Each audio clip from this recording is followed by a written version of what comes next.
La lleva el mono Jojoy, se la cruza, se la lleva para atrás, la coge General Tapias, le pega su balazo a General Tapias, cruza nuevamente el mono Jojoy. ¿Los curas que no se ordenan, se desordenan? No. ¿Usted sabe cómo se llama el presidente de Colombia?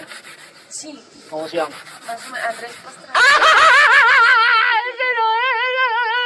Se llama Manuel Marulanda Vélez. ¿Ah, sí? Quiero iniciar este diálogo con ustedes hablando del vil asesinato de Jaime Garzón.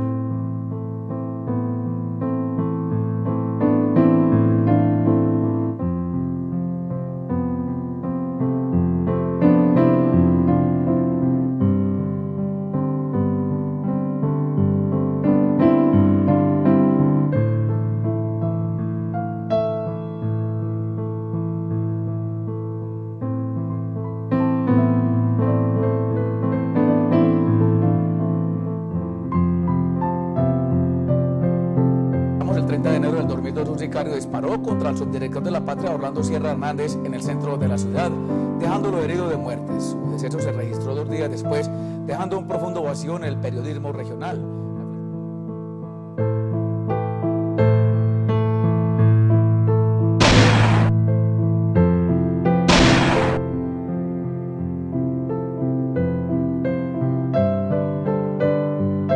¿Cree usted que un periodista en Colombia puede llegar a ser agredido por lo que dicen los medios? Como están las cosas hoy en día, sí. Claro, aquí en ese país, sí. O sea, aquí no puede hablar mal del Estado porque el Estado es muy señor aquí en este país. Aquí que hable mal del Estado, Nunca, que es un medio informativo, es de la única manera que nosotros, las personas, viviríamos actualizados. No viviríamos con los ojos cerrados, qué pasa el día de mañana o qué está pasando en el día de hoy. le mandó lejos. Hay gente que no es coherente, de pronto no le gustan los comentarios que dan a veces o la noticia como la presenta. Muchas veces sucede, pero no debería de ser. A veces no les conviene que digan la realidad de lo que se vive.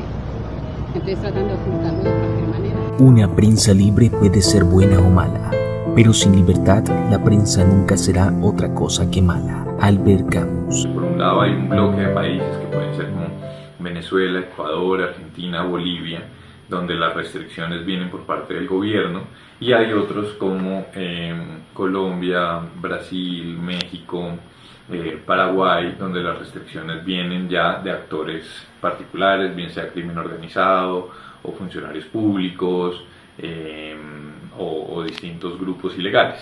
Se recibieron 176 casos, incluyendo pues agresiones, esto frente a las, digamos, como a la parte de violencia. También hay otros varios casos que se reciben en materia de judicial, es decir, cuando los periodistas son demandados por injuria y calumnia o cuando tienen algún tipo de problemas legales. Entonces, bueno, en tema de protección se recibieron 176 casos. Esto incluye amenazas, obstrucción al trabajo periodístico, detenciones ilegales, atentados, en fin, no todos los tipos de agresiones. Según la Fundación para la Libertad de Prensa, desde 1977 hasta el 2016 hay un total de 152 periodistas asesinados en Colombia. El periodismo se ha caracterizado por ser a lo largo de los años una profesión de alto riesgo.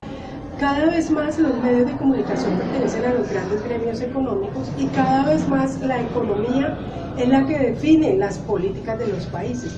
Por lo tanto, esa definición de políticas que podría atentar contra la comunidad normalmente termina afectando el trabajo del periodista, porque cuando el periodista percibe que efectivamente esas cosas son dañinas para la sociedad, que están lesionando los derechos de las comunidades, que están atropellando los derechos humanos, entonces se convierte en enemigo de un ente muy poderoso que normalmente es un respaldo económico, un músculo financiero, que ha hecho del medio o lo coopta en tanto lo compra o lo aplasta en tanto lo extermina porque no le da publicidad. Sin el aire de la publicidad los medios no pueden sobrevivir. Eso hace que la profesión sea muy peligrosa. Si tú te metes con otros elementos, digamos, de la sociedad que están respaldados por esos procesos económicos, en una sociedad, por ejemplo, en donde la vida no tiene el resguardo necesario, pues se convierte en una profesión peligrosa. Y adicionalmente, si estás en un medio donde la estupidez se ha ganado el espacio en los medios de comunicación, romper con la estupidez también se vuelve una actividad peligrosa porque te expulsan del medio, te predeterminan como una persona no deseada.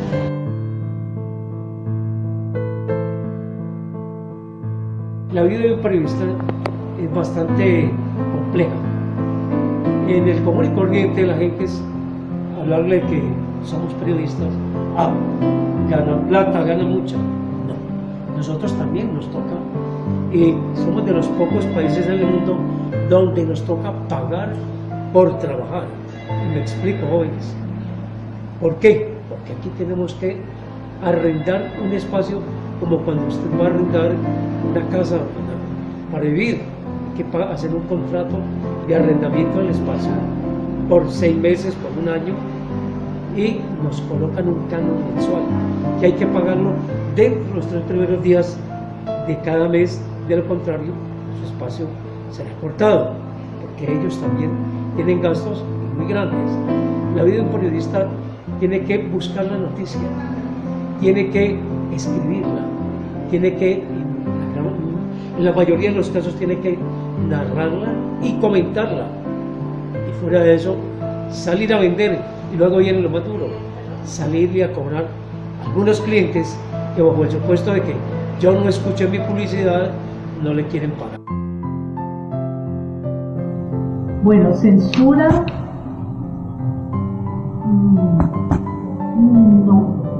no hay. Sí, yo aquí en este medio no la permito. Precisamente acabo de tener un caso que me hicieron una incidencia que me hablaba. Aquí está el señor periodista trabajando. Voy a hablarlo con él y le hizo algo malo, sí. Y lo mejor es que usted no le ponga ahí celular para hablarse en vista contra ese personaje.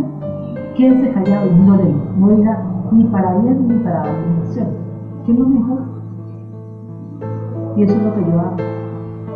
Pero cuando yo considero que el personaje aporta bienestar, también, porque eso también lo que debe ser el medio. Porque es que una cosa, pues hay medios que por lo económico les tienen que ceder, ¿no? Pues yo no, yo recibo mucha plata. Cuando el reportero gráfico va a cubrir una noticia, muchas veces recibe amenazas de los familiares del bandido que ha sido acribillado a balazos por su propia banda o por la justicia. Por donde usted lo mire, es una profesión peligro, pero muy linda, muy amada. Yo creo que sí, porque bueno, hay en diferentes medios, ¿no? Si tú vas, por ejemplo, a, digamos, un medio como por decir radio, pues tienes y puedes hablar de muchas cosas y de pronto es una situación difícil, pero no es tan arriesgada.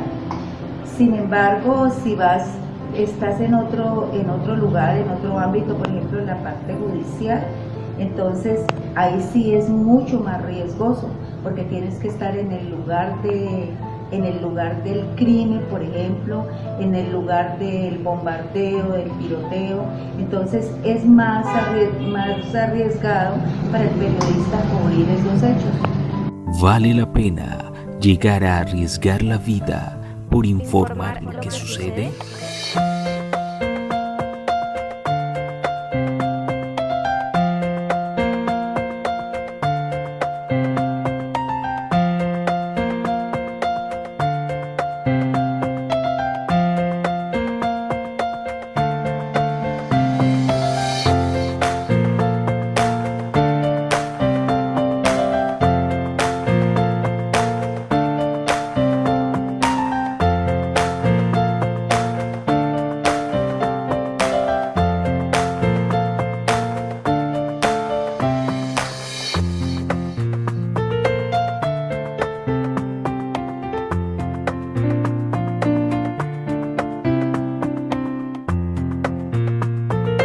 A mí me gustaría volver al periodismo, pero sobre todo a ser reportero, porque porque tengo la impresión que a medida que uno avanza en el trabajo literario, va perdiendo el sentido de la realidad.